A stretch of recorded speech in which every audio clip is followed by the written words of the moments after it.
You know how they train elephants in India? In India, elephant is the farm animal, unlike cattle for much of the rest of the world. Because India, cattle are considered sacred, so the cows are treated with reverence and respect.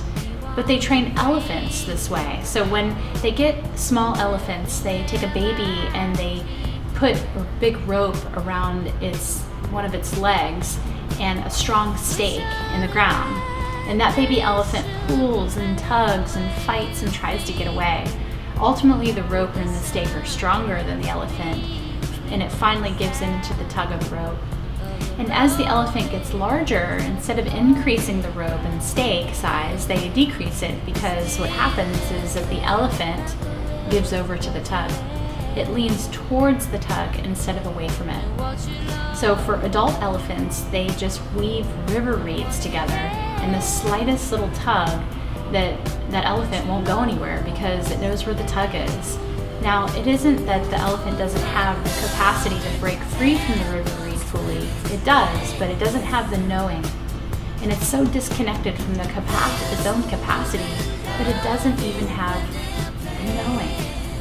It's learned to get over to the tug. You and I have some river reed thinking as well. We have been trained to look to conditions to determine what our opportunities are, what our possibilities are, and it's completely backwards. We've learned to live an inside-out life, and when the authority and empowerment to choose and to decide first, creation is in thought.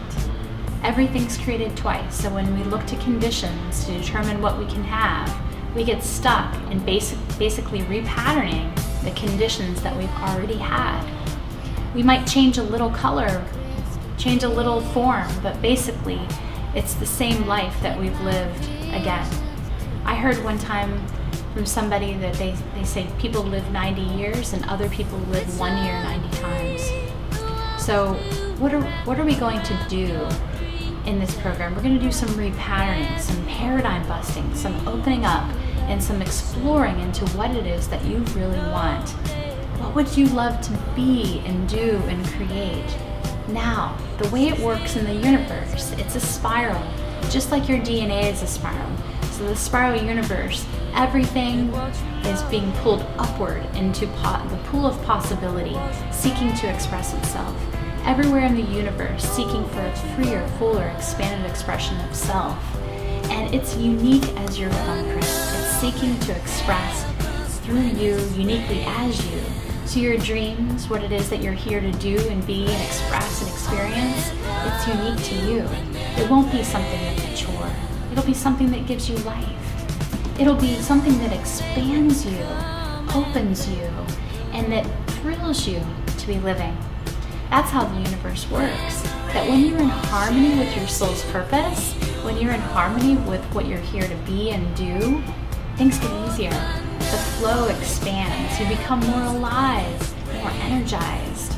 This is the most passionate, wondrous, alive-making way to live life. So, the underlying principle of living your heaven on earth is what is within you is greater than anything that is in your surroundings. What is within you is greater than any circumstance of your life. What is within you, the power within you, is greater than your history. Your history does not need to determine your destiny unless you decide it must. Every one of us carries an idea about history, and some of that is absolutely this, river reed thinking. We say, oh, if I just had the education, or if I just had this or that. There are all sorts of things that can hold us as ideas about what can keep us from our dreams that we want.